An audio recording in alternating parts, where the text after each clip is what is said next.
गुरुन्मिलितं येन तस्मै श्रीगुरवे नमः। श्रीचैतन्यमनोभीष्टं स्थापितं येन भूतले स्वयं रूपकदा मह्यं ददाति स्वपदान्तिकं। वन्देऽहं श्रीगुरो श्रीयुतपदकमलं श्रीगुरोन् वैष्णवांश्च श्रीरूपं साग्रजातं सहगण रघुनाथान्वितं तं सजीवम् साद्वैतं सावधूतं परिजनसहितं कृष्णचैतन्यदेवं श्रीराधा कृष्णपादान् सहगण ललिता श्रीविशाखान्वितांश्च। हे कृष्णा करुणा सिन्धो दीनबन्धो जगत्पते गोपेश गोपिका कान्त राधाकान्त नमोऽस्तुते। तप्त काञ्चन गौराङ्गी राधे वृन्दावनेश्वरी वृषभानुसुते देवी प्रणमामि हरिप्रिये। वाञ्छकल्पतरुभ्यश्च कृपा सिन्धुभ्य एव च पतितानां पावनेभ्यो वैष्णवेभ्यो नमो नमः। जय श्री कृष्ण चैतन्य प्रभु नित्यानंद श्री अद्वैत गदाधर शिवासादि गौर भक्तवृंद। हरे कृष्णा कृष्ण कृष्ण हरे हरे हरे राम राम राम हरे हरे।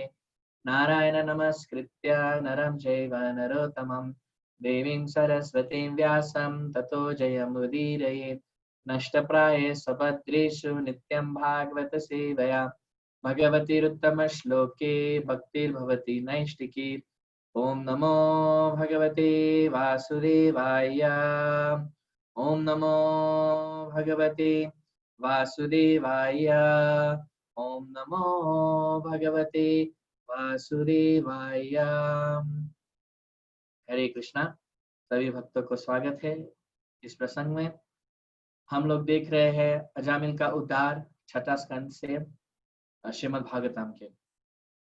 तो कल हम लोग ने देखा था विष्णुदूत यमदूत को पूछ रहे हैं कि अगर आप सच में यमराज के निर्देशकारी हो, यमराज के दूत हो, तो पहले सबसे पहले आप बताइए कि धर्म और अधर्म क्या है, कौन जाता है नरक में, क्यों जाता है और कैसे दंडित होता है। और यमदूत ने बहुत अच्छा उत्तर दिया ये सब प्रश्नों का। कहा कि धर्म वो है जो वेद में लिखा गया हुआ है और उसके विपरीत जो है वो अधर्म है। धर्म वेद से आता है और वेद नारायण साक्षात है। और नारायण क्या क्यों हम सुनते हैं, क्योंकि वो ही सर्व कारण कारणम, वही सारे सृष्टि के कारण वही है और वही पालन पोषण करते हैं सब कुछ का। तो फिर वो बताए कि कैसे जीवात्मा जो है शरीर मिलता है, जो शरीर 3 गुण के प्रभाव के नीचे होता है और इस 3 गुणों के कारण जीवात्मा जो है या तो पाप करता है या तो पुण्य करता है, दोनों करता है। और जितना पाप किया उतना उसको दंड मिलेगा, जितना पुण्य किया उसको उतना आनंद मिलेगा। तो ऐसे करके यमदूत बता रहे थे। आगे जाके वो कहते हैं कि आश्चर्य की बात नहीं है कि जीवात्मा पाप करता है, क्योंकि पूर्व जन्म का स्मृति नहीं है हमारे पास। तो जैसे पशु वो जानता नहीं है कि पिछला जन्म कैसा था और अगला जन्म कैसे होने वाला है, बस वो इस जन्म में इस शरीर का चिंता करता रहता है, खाने पीने का और इस शरीर को स्वस्थ रखने का, इंद्रिय तृप्ति करने का। वैसे ही जो अज्ञानकारी व्यक्ति है वो लोग भी नहीं समझते हैं कि इस शरीर के बाद भी आगे जाके जीना पड़ता है। वो ये सोचते हैं कि बस शरीर ही है, क्योंकि जन्म हम जब लेते हैं तब तुरंत जन्म के साथ साथ हमारा स्मृति भी खो जाता है। हम भूल जाते हैं पिछले जन्म में क्या क्या किया था।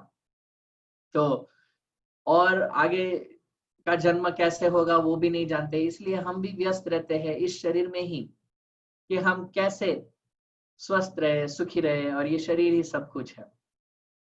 लेकिन जीवात्मा बहुत कठिनाई उठाता है इस भौतिक जगत में। ममैवांशो जीवलोके जीवभूत सनातना मन षष्ठानींद्रियाणि प्राकृति स्थानी कर्षति। भगवान श्री कृष्ण कहते हैं ये सारे सारे अंश है मेरे, ये जीव जो है इस भौतिक जगत में वो मेरे सारे अंश है, लेकिन वो मन और 5 इंद्रिया के साथ यहाँ पे बहुत कठिन व्यवस्था में रहता है। तो ये यमदूत भी ऐसे ही कहते हैं कि जीवात्मा जो है 5 ज्ञानेंद्रिया है हमारे पास, आंख, कान, नाक, त्वचा इत्यादि। 5 कर्मेंद्रिया, 2 हाथ, 2 पैर, हमारा आवाज इत्यादि, और 5 इंद्रिय के विषय, रूप, गंध, स्पर्श इत्यादि। इस सारे 15 चीज को लेके और मन को जुड़ा के जो जीवात्मा है वो अकेला यहाँ पे प्रयास करता है सुखी रहने का इस भौतिक जगत में। लेकिन भौतिक जगत ऐसा है कि यहाँ सुख बहुत कम मिलता है। दुखालयम अशाश्वतम, भगवान श्री कृष्ण कहते हैं इस भौतिक जगत जो है वो दुख से ही भरा हुआ है, सुख है ही नहीं। दुखालयम, जैसे हम इंडिया में देखते हैं जहाँ पे कुछ मिलता है वहां को आलाई लगाते हैं। विद्यालय, मतलब स्कूल को कहते हैं विद्यालय, वहां से विद्या मिलती है। शौचालय, अगर आपको सूची बनना है तो शौचालय में आप जा सकते हैं। वैसे ही भोजनालय, आपको भोजन चाहिए तो भोजनालय रेस्टोरेंट में जाना पड़ता है। तो इस भौतिक जगत को भगवान कहते हैं दुखालय, मतलब आपको दुख चाहिए तो इधर आना पड़ता है। तो यमदूत कह रहे एकस्तु सोदशेन त्रीन स्वयं सप्तदशोष्णुते। ये सारा इंद्रिय को लेके, मन को लेके साथ साथ, लेकिन जीवात्मा अकेला ही होता है। उदाहरण दिया गया है, अगर हम समुद्र में तैरते हैं तो समुद्र में बहुत सारे जीव है, कितनी सारी मच्छियां है, अन्य जीव भी है, या दूसरे व्यक्ति भी होंगे समुद्र में तर रहे होंगे साथ में, लेकिन तरना तो हमको अकेले ही है। तो सारा जीव जो है समुद्र में हमको सहायता नहीं कर सकता है तरने के लिए।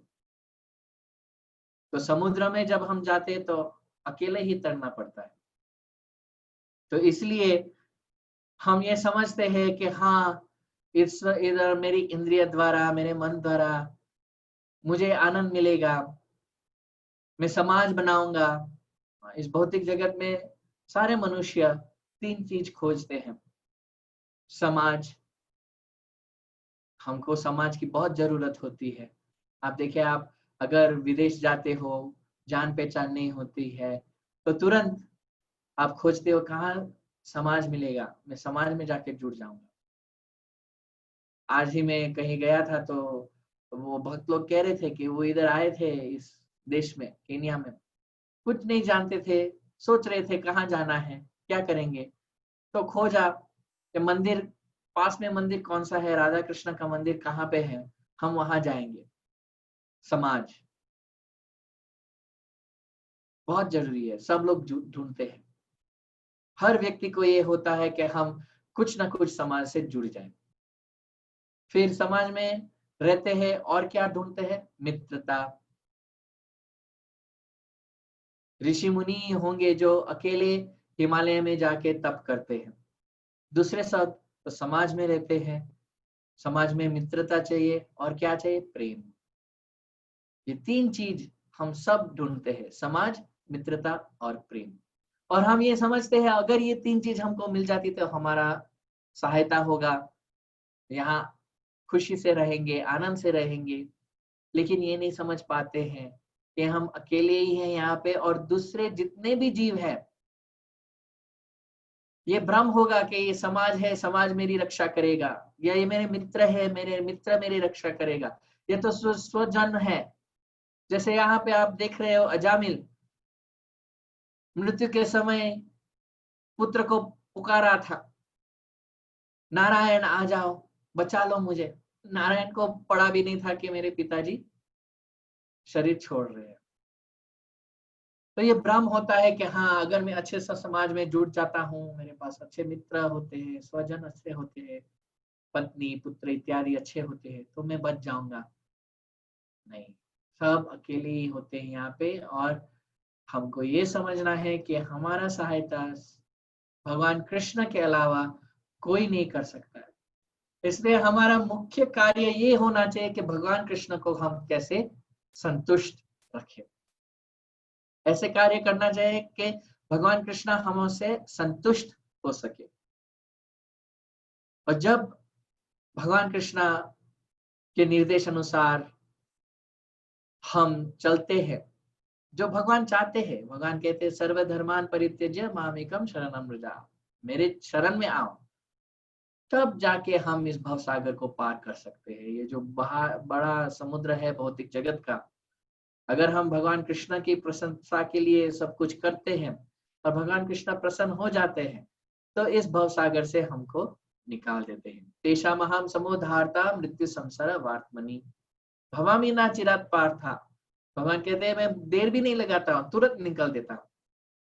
तो इसलिए यमदूत यहाँ पे ये समझा रहे हैं कि जो जीवात्मा है वो इस भौतिक जगत में कठिनाई उठा के ये सोचते कि हाँ, मुझे समाज, मित्रता और प्रेम अगर मिल जाए तो मैं सुखी रहूंगा, सुरक्षित रहूंगा। ऐसा नहीं है। तो कैसे वो ऐसे करते करते कार्य करता रहता है, लेकिन वो कार्य में ही वो फंस जाता है। और वो लोग कहते हैं, उदाहरण देते हैं यमदूत, तदेत श्रुत शकलम लिंगम शक्ति त्रयम महान नु संस्मृतिं पुंषि हर्ष शोक भयर इदम। आगे जाके कहते हैं, दे यज्ञो जित सद्वर्गो नेचन कर्मणि कार्यते कोशाकरा इवात्मानं कर्मणाच्छदया मुह्यति। तो कहते कर्म करते करते वो अपने आप ही फंस जाते। कैसे फंस जाता है, उदाहरण देते कोशाकार। कोशाकार का मतलब रेशम का कीड़ा। अब रेशम का कीड़ा जब उसका घर बनाता है, तो वो घर बनाते बनाते जब बन जाता है, तब वो देखता है घर में तो द्वार बनाया ही नहीं, कैसे निकल पाऊंगा मैं। वो घर में ही फंस जाता है, मर जाता है अंदर। अगर मनुष्य घर बनाता है तो सबसे पहले तो द्वार बनाता है कि हाँ, अगर निकलना चाहता हूं तो कुछ तो रहेगा। लेकिन ये रेशम का कीड़ा जब वो घर बनाता है, तो घर बनाते बनाते बनाते वो ये भूल जाता है खिड़की नहीं डाली है, द्वार नहीं डाला है। तो निकलूंगा कैसे? जब बन जाता है तब देखता है गलती हो गई, अभी तो निकल भी नहीं पाऊंगा। तो उधर ही घर में मर जाता है। तो वैसे ही हम लोग कर्म करते रहते हैं, लेकिन ये नहीं सोचते कि कर्म बंधन से कैसे मुक्त होना है। कर्म करते रहते, पाप करते रहते, पुण्य करते रहते, पाप करते रहते, पुण्य करते रहते, और फिर उसमें ही फंस जाते हैं, निकल नहीं सकते हैं। तो इस कर्म बंधन से निकलना बहुत ही कठिन है। देवी एष गुना माय मम माया दुरत्यया मामेव ये प्रपद्यन्ते माया मेताम तरन्ति ते। ये जो भौतिक जगत है, माया शक्ति जो है वो भगवान की देवी शक्ति है, और माया शक्ति को पार करना बहुत ही कठिन है, दुरत्यया। लेकिन अगर हम भगवान कृष्ण की शरण में आते हैं तो हम निकल पाएंगे। भगवान कृष्ण की शरण में हम कैसे आते हैं? हरे कृष्णा कृष्ण कृष्णा हरे हरे, हरे राम राम राम हरे हरे। लोग कहते हैं ओ मैं कौन से कर्म किए होंगे पिछले जन्म में, तो मुझे ऐसा दुख इस जन्म में भुगतना पड़ता है। लेकिन कर्म हमने ही किया है, हम खुद को फंसाए हैं। जैसे रेशम का कीड़ा खुद को फंसाया, वैसे भी हम खुद को ही फंसाते हैं। हम भगवान को दोषित नहीं कर सकते हैं कि हाँ, भगवान ने हमको ये परिणाम दिया है। ये भगवान का काम नहीं है, ये हमारा काम है। हम चाहते थे, हम कर्म किए और हम फंस गए। इसमें भगवान का कुछ लेना देना नहीं है। तो यमदूत कह रहे हैं कि ऐसे ही जीवात्मा जो है वो अपने ही हाथों से पाप और पुण्य के चक्कर में फंस जाता है। अगर कोई कहता है ठीक है तो हम कुछ काम ही नहीं करेंगे, बैठे रहेंगे, तो यमदूत कहते हैं ऐसा भी मुमकिन है नहीं। नहीं कश्चित क्षणम अपि जातु तिष्ठत्य कर्मकृत कार्यते एव कर्म गुणे स्वाभाविकैर्बलात्। यही श्लोक भगवान श्री कृष्ण भगवद गीता में भी कहते हैं, 30वें अध्याय में 5वां श्लोक।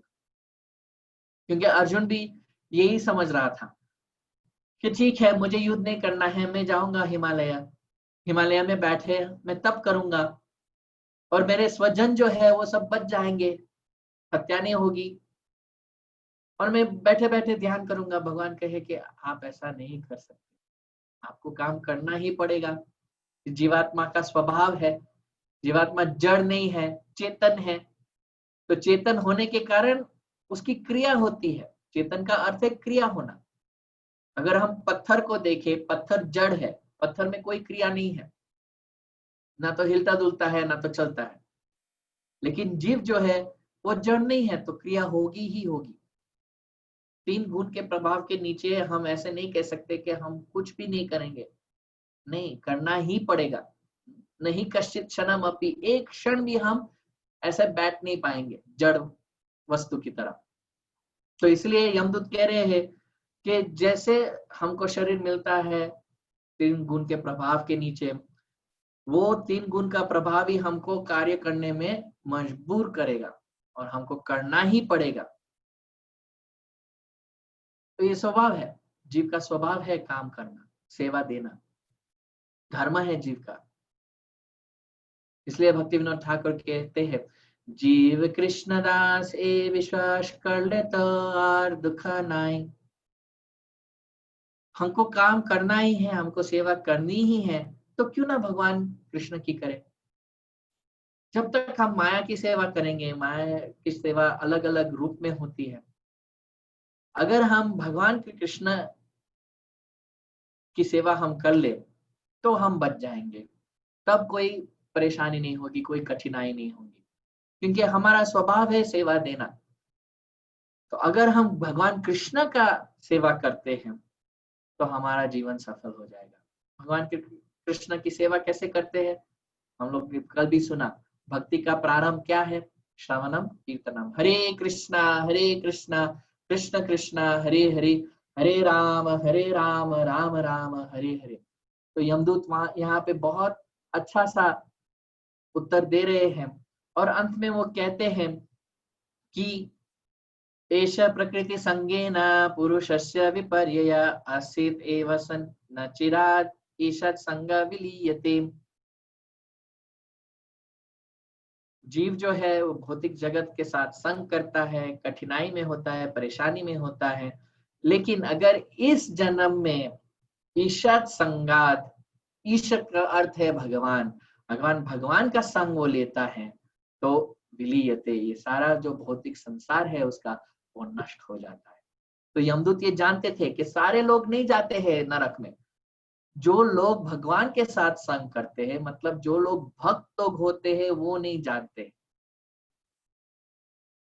तो संक्षेप में यहाँ पे यमदूत लोग ये बताए कि जो जीवात्मा है वो भगवान का नित्य दास है, इस भौतिक जगत में आता है, 3 गुणों के प्रभाव में फंस जाता है, क्योंकि उनको भी इच्छा होती है भोगने के लिए। तो मुक्ति का अर्थ यह है कि ये भोगने की इच्छा जो है उसको त्याग कर हम भगवान की शरण में आ जाए, भगवान की इच्छा को हम पूर्ण करें, भगवान की सेवा करें। और जब हम ऐसा करते तो उनको कहते हैं मुक्ति। मुक्तिर हित्वा अन्यथा रूपम स्वरूपेण व्यवस्थिति। हमारा स्वरूप जो है वो है सेवा करने का, लेकिन इस भौतिक जगत में हम माया शक्ति का सेवा करते हैं और उसमें पीड़ित होते हैं। उससे अलावा हमको भगवान कृष्ण की सेवा करनी चाहिए। और अगर भगवान की सेवा हम करते हैं तो ईश संगात विलीयते, ये सारा भौतिक संसार जो है, जन्म मृत्यु का जो चक्कर है, पाप पुण्य का जो चक्कर है, वो सब नष्ट हो जाएगा। तो यमदूत ये जानते थे, लेकिन ये नहीं जानते थे कि अगर कोई भगवान नाम लेता है वो भी भगवान का संग ही है, ईश संग। ये यमदूत जब आए पूरा समझाया विष्णुदूत को कि ऐसा ऐसा होता है, लेकिन यमदूत को ये पता नहीं था कि नाम लेना वो भी भक्ति है। नाम लेना भगवान का संग है। अभिनतम नाम नामिनो, इसके बारे में हम कल भी चर्चा किए थे कि भगवान और उनके नाम में कोई अंतर नहीं है। लेकिन ये यमदूत नहीं जानते थे, वो उनका जो फाइल था उसमें ये अपडेट नहीं किया था वो लोग ने, ये त्रुटि हो गई थी यमराज और उनके दूत से कि भगवान नाम का जो महिमा है वो नहीं जानते थे। यमराज तो जानते थे लेकिन इसमें चूक गए, वो यमदूत को भेज दिए थे, जाओ ले आओ अजामिल को।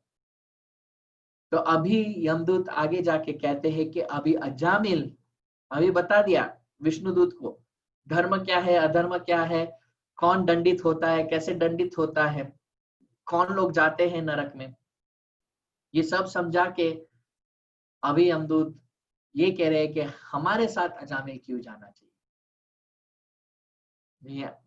केस तो अजामिल का ही था, विष्णुदूत आए थे, रोक दिए यमदूत को अजामिल को ले जाने से।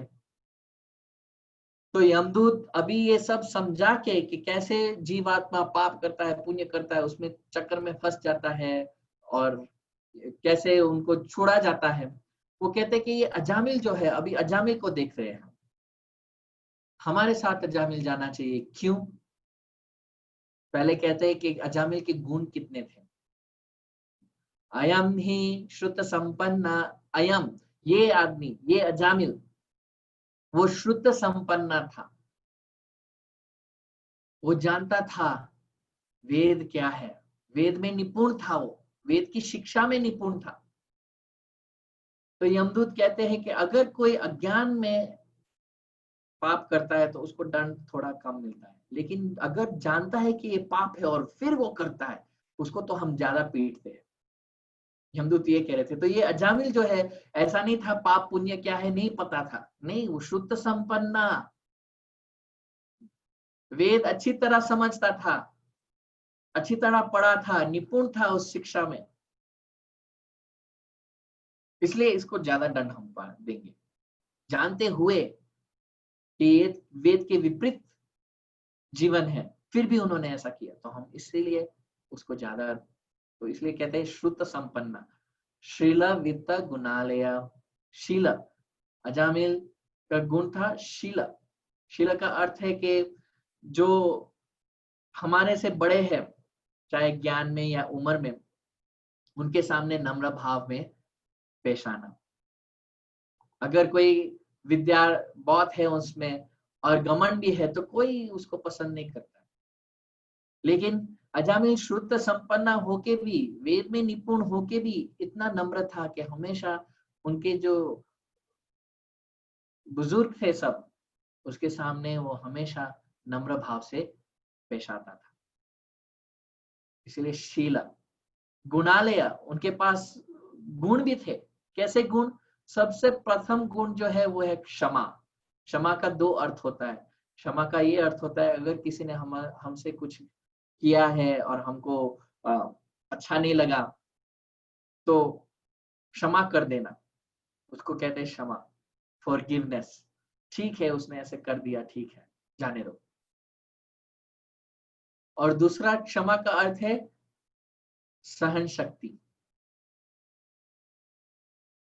गर्मी, ठंडी, मान अपमान इत्यादि सबको सहना, उसको कहते हैं क्षमा।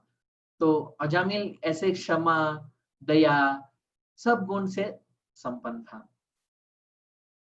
फिर वृत्ति, वृत्ति का अर्थ है जो महर्षि लोग जैसे जीवन चलते थे वैसे ही वो उनके पद चिन्ह में जीवन अपना चला रहा था। जैसे मुनि है, मुनि कैसे रहते हैं, ब्राह्मण कैसे रहते हैं, बड़े बड़े महान व्यक्ति कैसे उनकी जीवन का लक्ष्य क्या होता है और कैसे वो रहते हैं, वैसे ही अजामिल पद चिन्ह में चलते चलते ऐसे कर रहा था, वृत्ति। फिर धृतव्रतो, धृतव्रत का अर्थ है बहुत महान व्रत उसने लिया था। कौन सा व्रत है वो? ब्रह्मचार्य। शादीशुदा था फिर भी वो ब्रह्मचार्य का व्रत पालन करता था। फिर मृदु, मृदु का अर्थ है कि एकदम माइल्ड था वो, जरा भी ऊंची भाषा में या ऊंचे आवाज में किसी से साथ लड़ना झगड़ना कुछ भी नहीं करता था, बहुत अच्छे से रहता था। मृदु दांता, दांता का अर्थ है मन और इंद्रिय पे नियंत्रण था। ये इसका अर्थ क्या होता है, जैसे गांधी जी, उनके टेबल पे हमेशा 3 बांदर बैठते थे, आप लोग शायद जानते होंगे। गांधी जी हमेशा 3 बांदर के साथ बैठते थे, लेकिन ये बांदर जीवित बांदर नहीं थे।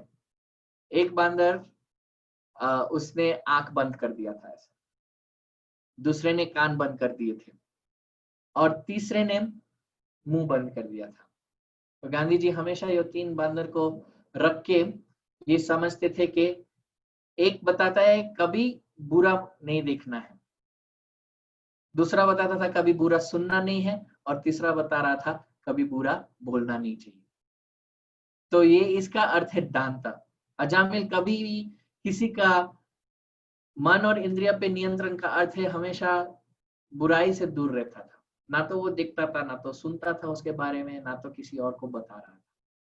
वो शास्त्र से ही बात करता था। सत्यवान, सत्यवान का अर्थ है हमेशा सच ही कहता था और शास्त्र से ही बात करता था।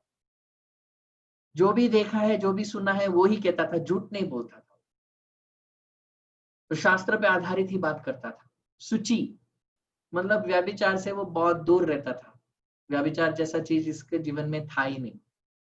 और गुरु अग्नि अतिथि वृद्धानाम शुश्रूषुर, गुरु की सेवा करना, अग्नि की सेवा करना, मतलब हर दिन वो यज्ञ कर रहा था। अतिथि की सेवा करना, अतिथि देवो भव हमारे शास्त्र कहते हैं, तो अतिथि का भी सेवा करता था। वृद्धानाम, जो वृद्ध अवस्था में है, ज्ञान से वृद्ध है या उम्र से वृद्ध है, दोनों को अच्छे से वो सेवा करता था। ज्यादातर जब शास्त्र वृद्ध अवस्था के बारे में बात करता है तो वो बुढ़ापा नहीं होता है, लेकिन ज्ञान में वृद्ध होना।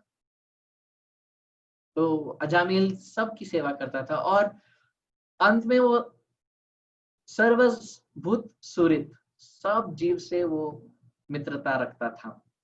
और साधु, उसके चरित्र में कोई दोष नहीं था, उसको कहते हैं साधु, दोष रहित था वो, कोई कोई प्रकार का दोष नहीं था अजामिल में। और अनसूय का मित्रवाक, मित्रवाक का अर्थ है वो फालतू बातें करता ही नहीं था किसी से। कुछ लोग व्यस्त रहते हैं फालतू बात करने में, लेकिन अजामिल इतना गुण से भरा हुआ था कि वो कभी भी किसी से फालतू बात नहीं करता था। उसको कहते हैं मितवाक। और अनसूयका, अनसूयका का अर्थ है वो किसी से ईर्ष्या नहीं कर रहा था। ऐसा नहीं कि आपके चेहरे के सामने में आपका गुण गाऊं और जैसे ही आप वहां से हट जाते हो तो आपकी बुराई का गुण गाऊं। तो अजामिल ऐसा नहीं करता था, को कहते हैं बैक बाइटिंग इंग्लिश में, कि आपके सामने बहुत अच्छा अच्छा बोलूंगा, जैसे आप हट जाते हैं तो बुराई शुरू। अनसूय का, अजामिल ईर्ष्या किसी से नहीं कर रहा था, लेकिन इतना सारा गुण होने के कारण भी सब नष्ट हो गया। क्यों? जैसे हमने पहले ही दिन पढ़ा था, सुखदेव गोस्वामी कहते थे अजामिल के बारे में, वेश्या के साथ, वेश्या के संग में आके वो प्रदूषित हो गया। नष्ट सदाचारो, उसके जितने भी ये सदाचार बता रहे हैं यमदूत, वो कह रहे सब नष्ट हो गया। यमदूत क्यों गुण के बारे में कह रहे थे? क्योंकि वो कह रहे थे कि ये अजामिल बहुत ऊंचे से पड़ा है। अगर कोई ऑलरेडी जमीन पे है तो वो क्या पड़ेगा, वो कहाँ गिरेगा? जो जमीन में है ऑलरेडी, उसको ज्यादा गिर नहीं सकता है, वो ऑलरेडी जमीन पे है। लेकिन अजामिल तो बहुत ऊंची स्तर से वो गिरा, बहुत ऊंची स्तर से, इसलिए इसको ज्यादा दंड देना चाहिए। यमदूत अभी क्रोध में आ रहे हैं, क्रोध से ये बोल रहे कि ये आदमी इतना अच्छा था, सही रास्ते पे चल रहा था, और ऐसे करके बैठा है, इतना पापी हो गया, इसको तो ज्यादा हम दंड देंगे, इसको तो ज्यादा पीटेंगे। तो विष्णुदूत पूछे ठीक है, इतना अच्छा था, सब उसका चरित्र एकदम साफ था, शुद्ध था, तो कब गिरा, कैसे पापी बन गया? यमदूत कह रहे एकदशो वनम यथा पितृ संदेश कृत द्विजम आरय तत् आवृत्ता फल पुष्प समित कुशान। तो एक दिन अजामिल के पिताश्री ने उनको वन में भेजा था समित कुश फल और पुष्प इकट्ठा करने के लिए।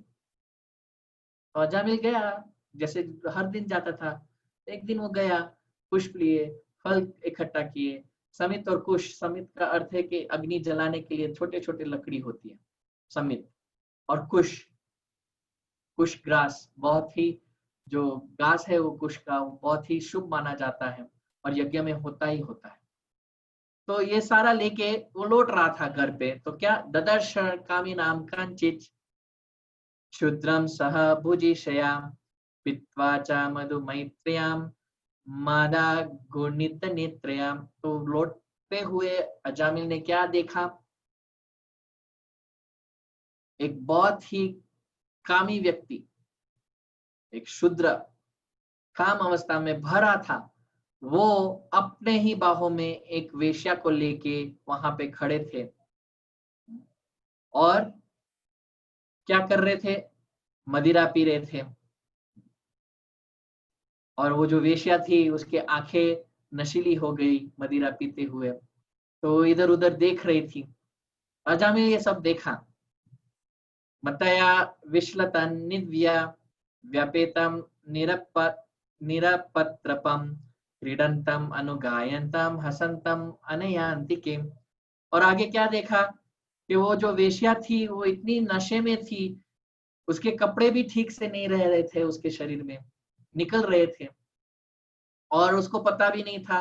और ये दोनों क्या कर रहे थे, एक दूसरे के साथ क्रीड़ा, मतलब हंस रहे थे और अनुगायंतम, गा रहे थे, एक दूसरे के साथ आलिंगन कर रहे थे इत्यादि। ये सब अजामिल ने देखा। अभी ऐसा तो नहीं है कि सुखदेव गोस्वामी यहाँ पे अजामिल के बुराइया का वर्णन कर रहे, बुराइया का क्या वर्णन करना, लेकिन यहाँ पे यमदूत कह रहे हैं, इसलिए कह रहे हैं, विष्णुदूत को कह रहे हैं कि ये आदमी हम क्यों ले जाने के लिए इधर आए हैं, वो तो बताना चाहिए ना, इसलिए ये भागवतम में दिया गया है।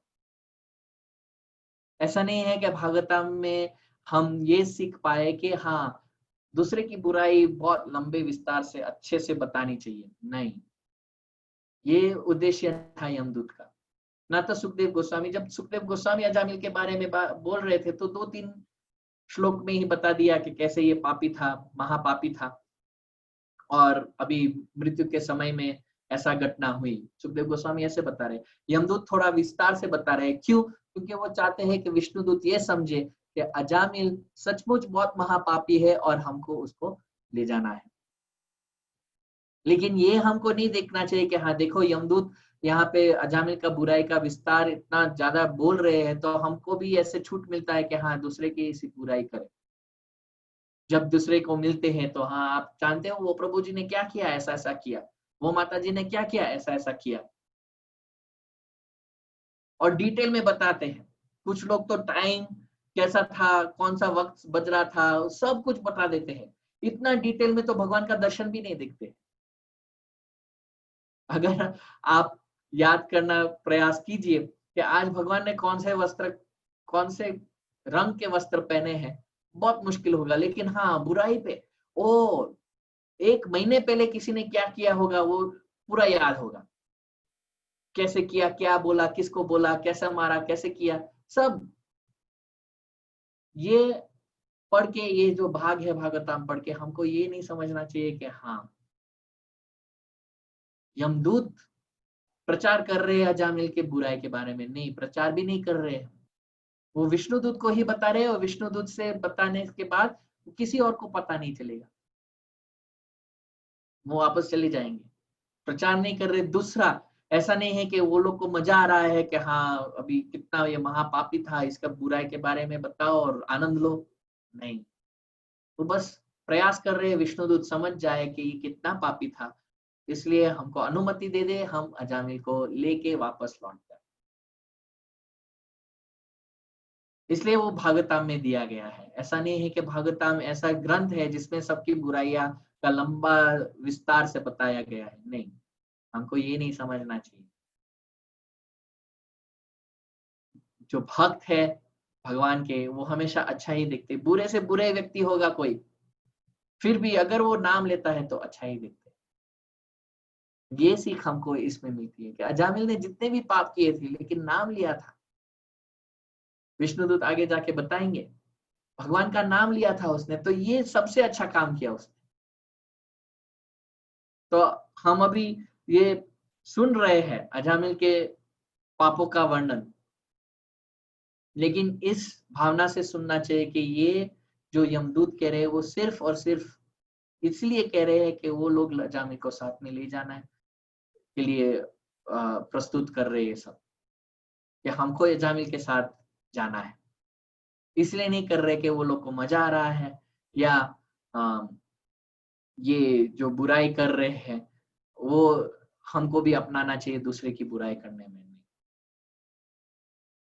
तो अजामिल ने ये देख लिया, ये दृश्य देख लिया, एक वेश्या और शूद्र साथ में वन में सब कुछ कर रहे थे। तब वो समय वन में जाना पड़ता था ये सब करने के लिए, बहुत ही कम ये दिखने को मिलता था। हम ये समझ सकते हैं वैदिक संस्कृति में ऐसा नियम था कि जो पति पत्नी है वो कमरे भी अलग अलग होते थे। जैसे कृष्णा बुक में वर्णन आता है, भगवान कृष्ण की लीलाओं में वर्णन आता है कि यशोदा माँ का जो कमरा था वो आंगन के पास ही था, अंदर था, घर के अंदर, और नंद महाराज का कमरा था वो बाहर था, आंगन के बाहर, आंगन में नहीं था।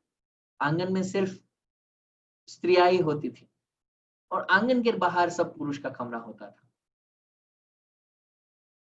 तो ऐसे ही उस समय ऐसा दृश्य देखना बहुत ही दुर्लभ था, आसानी से लोग नहीं देख पाते थे ये सब।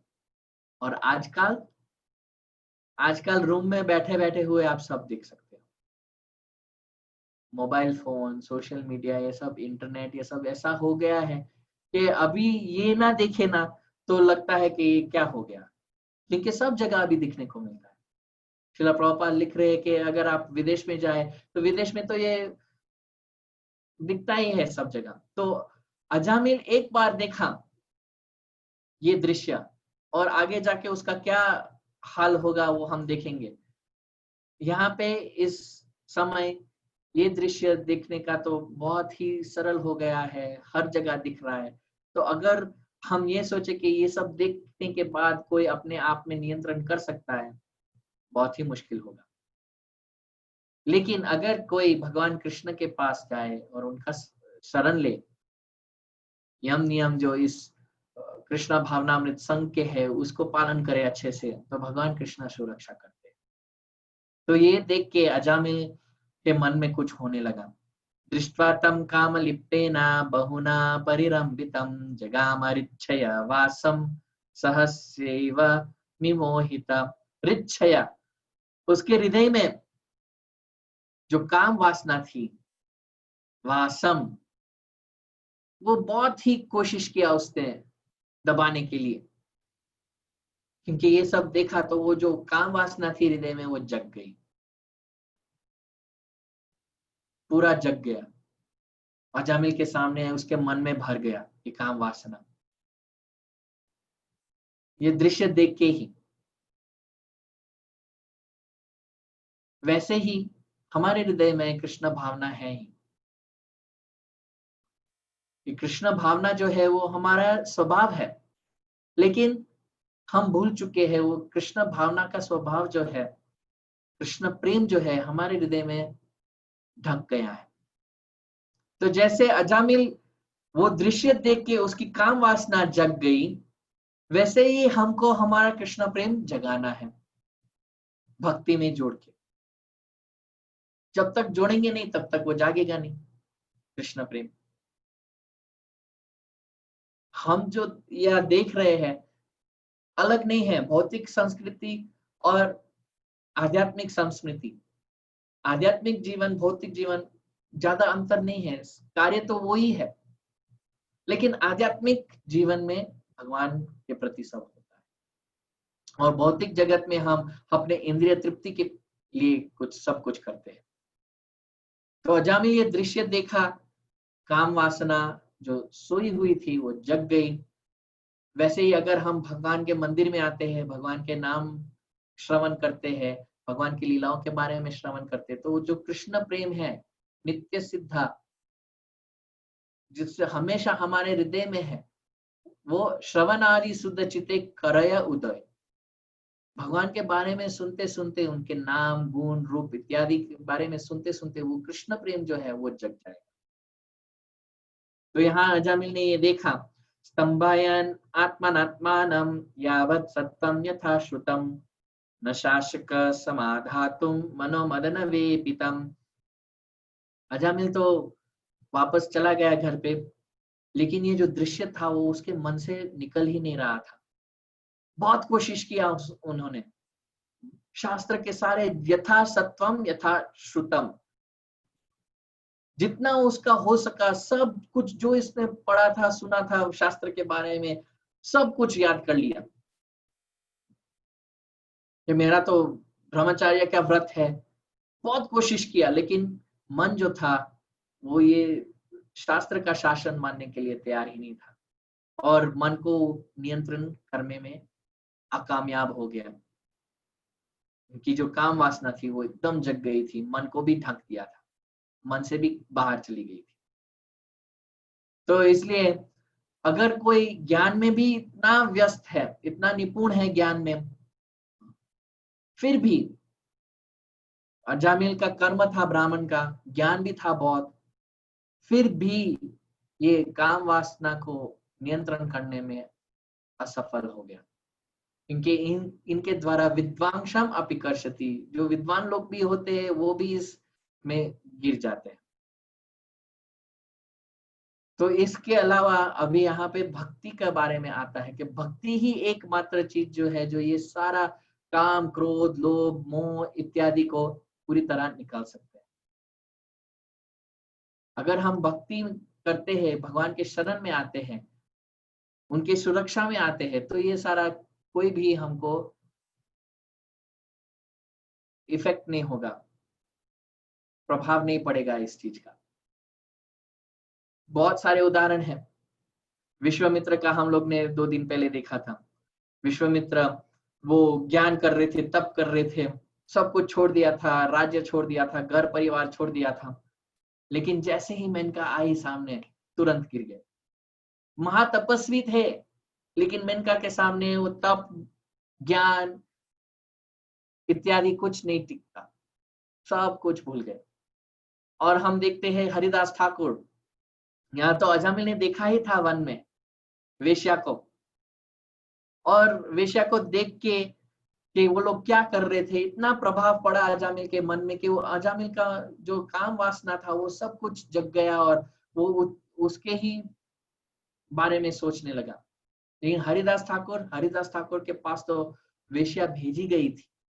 यहाँ तो वेश्या अजामिल के पास नहीं आई थी, वो तो वन में अपना काम कर रही थी, अजामिल ने देख लिया। हरिदास ठाकुर के पास तो वेश्या भेज गई थी कि आप जाओ और हरिदास को के साथ उसको प्रदूषित कर दो। वेश्या आई हरिदास के सामने, और हरिदास ठाकुर जप कर रहे थे, हरे कृष्णा कृष्ण कृष्ण हरे हरे, हरे राम राम राम हरे हरे। और देखा वेश्या को, बोले कहा कैसे सेवा कर सकता हूँ। वेश्या बोली मुझे आपके साथ संग करना है। बोले अवश्य करूंगा, क्यों नहीं, लेकिन मेरा जप थोड़ा बाकी है, कृपया आप यहाँ पास में निकट में बैठ के आप थोड़ा इंतजार कर लो। वो बोली ठीक है, होगा 5 मिनट का काम। वो बैठ गई। हरिदास ठाकुर का जब खत्म ही नहीं हुआ, करने ही लगे। 22 घंटा हर दिन का जो हरिदास ठाकुर जब करते थे, तो वो थक गई, वो चली गई। दूसरे दिन आई, तो दूसरे दिन कहा कैसे सेवा कर सकता हूँ, वो आपके साथ संग करना है, आपने कल भी बताया था, आज भी मैं आई हूँ। ठीक है आप बैठो यहाँ पे, मेरा जब थोड़ा थोड़ा ये बाकी है, अभी खत्म हो जाएगा, आपकी इच्छा मैं पूरी कर दूंगा। ठीक है, वो बैठ गई। दूसरे भी दिन ऐसा ही हुआ। नहीं तो हरिदास ठाकुर के पास ये तो उपाय था कि हाँ कोई नहीं है पास में, अर्धी रात में वो आई है, कर लेते हैं, कोई प्रॉब्लम नहीं है, इतनी खूबसूरत है। नहीं, वो कभी ऐसा नहीं सोचे, जप करते रहे। तीसरे दिन वो आई, तीसरे दिन उसको बोले हाँ आप पास में बैठो, अभी जप खत्म हो जाएगा। तो तीसरे दिन क्या, वो भी जप करने लगी, हरे कृष्णा कृष्ण कृष्णा हरे हरे, हरे राम राम हरे हरे। जप करने लगी। हरिदास ठाकुर का जप इतना प्रभावशाली था, इतना शक्तिशाली था, वेश्या भी भक्त बन गई। तुरंत वो जो उसका कार्य था वो छोड़ दिया, वेश्या ने दीक्षा ले लिया हरिदास ठाकुर से, और हरिदास ठाकुर ने कहा अब आप यहाँ मेरी कुटीर में रहो, तुलसी के सामने बैठ के आपको जप करना है, और वैसा ही किया। तो अगर हम भगवान के शरण में नहीं आते, भगवान के सुरक्षा के नीचे नहीं होते, इस काम वासना को नियंत्रण करना नामुमकिन है। अजामिल जानता था शास्त्र को, व्रत पालन करता था, सब कुछ, लेकिन फिर भी क्योंकि भक्ति नहीं था तो पड़ गया चक्कर में, गिर गया। ऐसा भी नहीं है कि अगर हम भगवान के साथ है तो ये नहीं होगा, इसका भी उदाहरण है। हरिदास ठाकुर तो महान भक्त थे, इसलिए उसके साथ तो कुछ ऐसा नहीं हुआ। लेकिन जब चैतन्य महाप्रभु दक्षिण भारत में परिक्रमा करने के लिए, यात्रा करने के लिए गए थे, तो भक्तों ने बहुत ही अनुरोध करके एक सेवक भेजा था चैतन्य महाप्रभु के साथ। चैतन्य महाप्रभु चाहते थे कि कोई नहीं आए मेरे साथ, मैं अकेला जाऊंगा, लेकिन भक्त लोग के नहीं नहीं नहीं, आप कैसे अकेले जा सकते हो, नहीं एक को तो ले जाना पड़ेगा। तो ठीक है, नित्यानंद प्रभु ने उनके एक भक्त को दिया, उसका नाम था काल कृष्ण दास, और बोला आप चैतन्य महाप्रभु की सेवा अच्छी तरह करना। जब वो दक्षिण भारत में गए, ये काल कृष्णदास चैतन्य महाप्रभु जो भगवान कृष्ण से अभिन्न नहीं है, भगवान कृष्ण ही है, उनके साथ उनके संग में 24 घंटा रहते हुए भी जब वो दक्षिण भारत में गए तो कुछ औरतें आई थी, उसके नाम था भट्टहरी। ये औरतें घूमती रहती है, जिप्सी टाइप। तो ये भट्टहरी औरतें आई, काल कृष्ण को वश में ले लिया, और काल कृष्ण महाप्रभु को छोड़ के वो लोग के साथ भाग गया। फिर महाप्रभु आए, अगले दिन, ये रात को हुआ था, वो रात को ही छोड़ के भाग गया था। अगले दिन जब आए, उठे, देखे कि कहाँ गया है, महाप्रभु तो भगवान थे, तो समझ गए कि ये क्या हो गया है। तो तुरंत गए जहां वो भाग गया था ये सारे औरतें के साथ, काल कृष्ण को शिखा से पकड़ के उसको खींच के वापस आए। और जब पुरी में गए तब बोले कि मैं तुमको इसलिए वापस लाया क्योंकि तू मेरा नहीं था, मेरा भक्त नहीं था, नित्यानंद प्रभु का भक्त था, तो नित्यानंद प्रभु को मैं उसका भक्त वापस देने के लिए इसलिए तुमको बचाया, मेरा होता तो कब का छोड़ दिया होता, लेकिन नित्यानंद प्रभु का भक्त है तुम, इसलिए तुमको उधर से बचा के इधर दिया, और अभी आज के बाद तुम्हारा चेहरा मैं देखना नहीं चाहता हूँ। नित्यानंद प्रभु को बोले कि आप अपने शिष्य को ले लो, ये आपका है, इसलिए मैं उसको वापस लेके आया, लेकिन मुझे उसके चेहरा देखना भी नहीं है। उसने ऐसा काम किया है, औरतें के साथ भाग गया था, और वो भी कैसे औरती, भट्टाहारी, कोई घर कुछ भी नहीं होता है, सब ऐसे ही घूमते रहते हैं, उसके साथ भाग गया था, मुझे इसका चेहरा देखना ही नहीं। काल कृष्णदास रोते रोते हुए नित्यानंद प्रभु के पास गए और बोले कि मुझे बचा लो, ऐसे गलती हो गई मेरे से। नित्यानंद प्रभु कहे ठीक है, तुम जाके नवद्वीप में रहो, सची माता को बताओ कि महाप्रभु वापस पुरी में आ गए, ऐसे सेवा में रख के उसको बचा लिया। तो भगवान के साथ था वो काल कृष्णदास, भगवान के संग में था, फिर भी वो छोड़ के चला गया। माया का प्रभाव बहुत ही शक्तिशाली है, तो हमको ये समझना चाहिए, भगवान की कृपा तो होती है, भगवान की सुरक्षा हमेशा होती है, लेकिन हमारा भी प्रयास होना चाहिए उसमें। ऐसा नहीं कि हाँ ठीक है, हम अभी भक्ति का मार्ग शुरू कर लिया, हमको कुछ नहीं होगा, हम इस मार्ग से कभी भटकेंगे नहीं। नहीं, लगातार हमको सावधानी से भक्ति करनी है, क्योंकि जरा भी चुक गए कहीं से भी तो पतन हो जाएगा। वैसे ही एक और भक्त था, बलभद्र भट्टाचार्य, वो महाप्रभु के साथ वृंदावन गया था। और वृंदावन में सब लोग आते थे, कहते थे आज हम लोग ने यमुना में भगवान कृष्ण का दर्शन किया है। वो कालिया पे नाच रहे थे, तो बलभद्र भट्टाचार्य को भी इच्छा हो गई कि ये सब लोग हर रात जाते हैं कालिया कृष्ण का दर्शन करने के लिए, तो मुझे भी जाना है। चैतन्य महाप्रभु के पास गया, बोले महाप्रभु आप आज्ञा दो हमको, मैं भी जाके देख के आता हूँ, मुझे बहुत इच्छा हो रही है। महाप्रभु कृपया मुझे आज्ञा दो, मैं जाके देख के आऊं। महाप्रभु चाटा मारा उसको, तुमको कृष्णा देखना है, वो भी रात को यमुना में, कालिया कृष्णा। चाटा मारा, बोला कहीं नहीं जाना, इधर बैठ जाओ, कृष्ण इधर ही दिखेंगे और कहीं नहीं दिखेंगे। वो जानते नहीं थे कि महाप्रभु ही कृष्ण है। अगले दिन कुछ और भक्त लोग आए, महाप्रभु पूछने लगे क्या आप लोग बोलते हैं कि लोग बोलते हैं यहाँ पे कालिया कृष्ण का दर्शन होता है हर रात यमुना में, तो क्या कृष्ण है अभी वृंदावन में? तो भक्त लोग बोले हाँ है, हम देख रहे हैं। ओ कहाँ पे? महाप्रभु पूछे, तो भक्त लोग बोले हमारे आंख के सामने, हम अभी देख रहे हैं। महाप्रभु तुरंत कान बंद कर दिए, ऐसा ऐसा मत बोलो, मैं कृष्ण नहीं हूं, मैं कृष्ण का भक्त हूँ। लेकिन वो भक्त जानते थे यही कृष्ण है, कृष्ण का दर्शन हो रहा है। कहाँ पे? यमुना पे नहीं, कालिया के सर पे नाचने के लिए नहीं, ये महाप्रभु ही कृष्ण है, हम कृष्ण का दर्शन कर रहे हैं। तो इसलिए हमारा सावधानी, हम दूसरा, अगर हम खुद सावधानी से नहीं बढ़ते हैं आगे, प्रयास नहीं करते हैं भक्ति में जाने के लिए आगे, तो भक्ति में से भी हम भटक सकते हैं बहुत आसानी से। इसलिए सावधान रहना पड़ता है, दृढ़ निश्चय से, हाँ कि मैं भक्ति करूंगा, और साथ में ये भी आशा रखनी चाहिए कि हाँ भगवान भी हमारा जरूर सुरक्षा करेंगे और सहायता भी करेंगे, दोनों करेंगे। ये अजामिल के देखने से ही वो पतन उसका शुरू हो गया, काम वासना उसमें जग गई। तन्निमित्त स्मर व्यज्य ग्रहग्रस्तो विचेतना तमेव मनस ध्यायन् स्वधर्म विररामः। तमेव मनस ध्यायन्, हमेशा चिंता करने लगा उसके बारे में, वो कौन थी, इतना अच्छे से वो मुझे देख रही थी, वो नशे में थी, फिर भी अजामिल को लगा मुझे अच्छे से देख रही थी, मुझे चाहिए, उसका संग चाहिए, जो भी हो जाए मैं उसका संग करूं।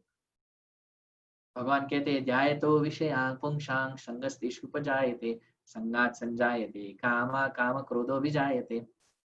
जब कोई व्यक्ति ध्यायतो विषयान् पुंसां, विषय के ऊपर ध्यान करने लगता है, तो वो ध्यान से फिर आगे उत्पन्न होता है काम, काम से उत्पन्न होता है क्रोध, क्रोध से आता है हमारा मन, स्मृति जो है वो भ्रष्ट हो जाती है, बुद्धि जो है वो भी भ्रष्ट हो जाती है, और फिर प्रणश्यति, क्रोधात् भवति सम्मोहः सम्मोहात् स्मृति विभ्रमः स्मृति भ्रंशात् बुद्धि नाशात् बुद्धि नाशात् प्रणश्यति। फिर क्या होता है? प्रणश्यति, नष्ट हो जाता है सब कुछ। तो अगर हम हमारे खुद अपने से ही रोक पाते हैं कि हाँ इस विषय में हमको ध्यान ही नहीं करना है, ध्यान के स्टेज पे ही रोक पाते, तो हम बच सकते हैं। एक बार ध्यान करना शुरू कर लिया और नियंत्रण ध्यान करना शुरू कर लिया, तब प्रणश्यति, नष्ट होगा ही होगा। तो अजामिल सोचने लगा और रोक नहीं पाया अपने आप को, कोशिश भी किया, प्रयास किया उसने, ऐसा नहीं था कि नहीं किया था, फिर भी प्रयास करते हुए भी गिर गया। तो इसलिए हमको हमारे अपने आप को सुरक्षित रखना है, कैसे?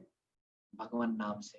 हरे कृष्णा कृष्ण कृष्ण हरे हरे, हरे राम राम राम हरे हरे। एक भक्त ने बहुत अच्छा उदाहरण दिया था, जैसे अभी तो सब मोबाइल पे ही फोटो लेते हैं, लेकिन थोड़े साल पहले, 20-30 साल पहले, कैमरा का एक फिल्म आता था, रोल होता था और उसमें फिल्म होती थी। अगर आप ये फिल्म निकाल दो और रोशनी के पास ले जाओ, सूर्य में निकाल दो, दिन में निकाल दो, वो फिल्म बेकार हो गई, कुछ छपेगा नहीं उसपे।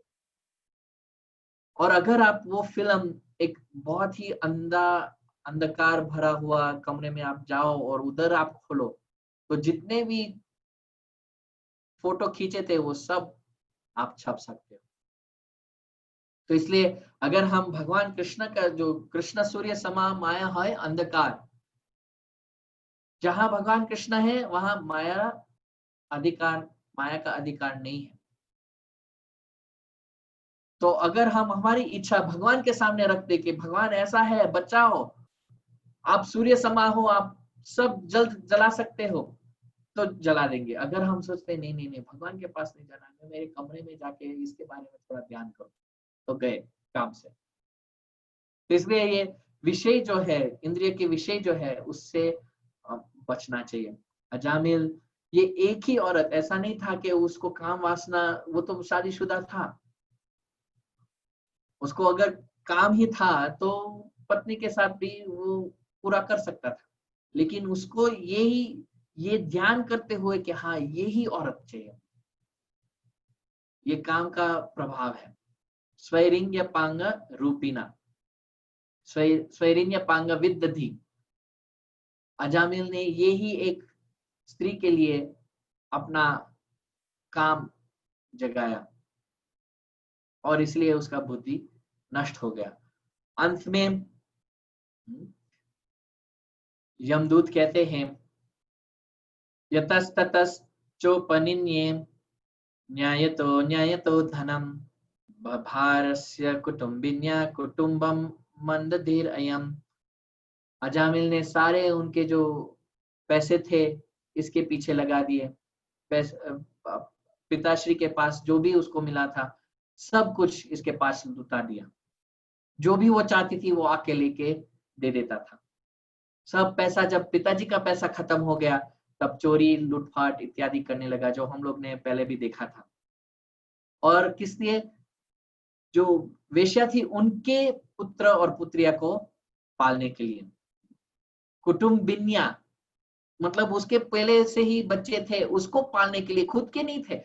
अजामिल के खुद के नहीं थे, वेश्या के पुत्र और पुत्रियों को पालने के लिए ये सब काम कर रहा था। यदसौ शस्त्रम उल्लंघ्य स्वैरचार्यते गर्हिता अर्वतत चिरम कालम अघायुर असुचिर मलात। बहुत ही ये जघन्य वृत्ति, मतलब एकदम निंदनीय जीवन अपनाया था अजामिल ने। बहुत ही असुचि बन गया था, इसका वेश्या का जूठा खाने से वो पूरा प्रदूषित हो गया। खाने पे भी बहुत बोल सकते हैं लेकिन अभी समय नहीं है। तो अजामिल अघायुर, पूरा आयु उनका जो था वो पापी था, पाप करने में ही चला गया। और अंत में अभी सबसे महत्वपूर्ण कहते हैं तत एनम दंडपाने सकाशम कृत किल्बिषम निश्याम कृत निर्वेशम यत्र दंडेन शुद्ध्यति। अजामिल जो भी पाप किए वो तो ठीक था, लेकिन प्रयाश्चित भी नहीं किया है इस बात पर। इसलिए हम लोग उसको लेके जा रहे हैं। हम उसकी बुराई नहीं चाहते, हम हित के लिए आए हैं। ये जो अजामिल है उसके हित के लिए हम यहाँ पे आए हैं। कैसा हित? हम उसको पीट पीट के दंड दे दे के उसको शुद्ध कर लेंगे। जैसा जब कपड़ा गंदा हो जाता है तब हम धोने के लिए करते हैं, अच्छे से धुलाई कर लेते हैं। तो यमराज के दूतों भी वही बोल रहे थे कि अजामिल को हमारे साथ छोड़ दो, हम अच्छे से धुलाई करके उसको साफ कर देंगे। जितना भी पाप किया है यमराज के पास ले जाएंगे, वो उनको दंड देंगे, और जैसे उनको दंड मिलेगा हम उसको पीट पीट के दंड दे दे के शुद्धयति, साफ कर देंगे। अच्छे से धुलाई करके उसको साफ सुथरा करके यहाँ वापस लाएंगे। तो इसलिए ये कह रहे हैं कि सबसे महत्वपूर्ण, अजामिल पापी था, पूरा जीवन उसने पाप किया। हम लोग इसलिए उसको ले जा रहे हैं शुद्ध करने के लिए, क्योंकि प्रयासित नहीं किया था। यमदूत ये नहीं जानते थे कि भगवान का नाम लेके ही अजामिल शुद्ध हो गया। आप देखें इतना सारा बताया अजामिल के पापों के बारे में, लेकिन एक बार भी नहीं बोला कि अजामिल नारायण भी जप कर रहा था। वो रजिस्टर हुआ ही नहीं। यमदूत के जो किताब थी, रिकॉर्ड था, उसमें लिखा ही नहीं गया कि अजामिल नाम जप कर रहा था। इतना सारा जितना पाप था वो सब लिखा गया था, लेकिन अजामिल जब नारायण का नाम उच्चारण कर रहा था वो कुछ भी नहीं कह रहे हैं यमदूत यहाँ पे। इसलिए विष्णुदूत आए हैं। इसलिए हम लोग ने 2 दिन पहले देखा कि विष्णुदूत भी आश्चर्य में आ गए कि ये लोग धर्म के बारे में नहीं जानते हैं क्या, भगवान नाम के बारे में नहीं जानते हैं, भगवान की नाम की महिमा के बारे में नहीं जानते हैं, ये लोग कैसे लोग हैं। तो अभी कल हम देखेंगे विष्णुदूत यमदूत को सिखाते हैं। आपने बहुत अच्छी तरह बताया अजामिल कितने पाप किए, लेकिन नारायण का उच्चारण के बारे में कुछ नहीं बोला। भगवान नाम की महिमा है, वो विष्णुदूत कल बताएंगे। तो कल हम देखेंगे विष्णुदूत, जैसे आज हम लोग ने देखा यमदूत पूरा अजामिल का चरित्र बता रहे थे, क्यों हम उसको ले जाना चाहते हैं, वो क्या-क्या करता था, क्या कैसे-कैसे पाप करता था, तो हम उसको शुद्ध बनाने के लिए ले जाने चाहते हैं। और कल हम देखेंगे कि विष्णुदूत कह रहे हैं कि अजामिल शुद्ध हो चुका है और नाम की महिमा के बारे में बोलेंगे। तो कल बहुत ही अच्छा कथा विष्णुदूत करेंगे और नाम की महिमा हम सुनते हमको उत्साह भी मिलेगा भगवान नाम लेने का। तो सभी भक्तों कल भी आए ऐसी आशा रखता हूँ। धन्यवाद सभी भक्तों, आप आए आज सुने। रविवार के दिन शाम को बहुत कुछ होने करने मन होता है, लेकिन आप लोग यहाँ पे कथा सुन रहे हो, तो इसका मैं बहुत-बहुत आभारी हूँ। और कल हम मिलेंगे ऐसे आशा करता हूँ। वाञ्छकल्पतरुभ्यश्च कृपा सिन्धुभ्य एव च पतितानां पावनेभ्यो वैष्णवेभ्यो नमो नमः। अनंत कोटि वैष्णव वृंद की जय। श्री हरिनाम महामंत्र की जय। टाइगोर प्रेमानंदे हरि हरि बोल।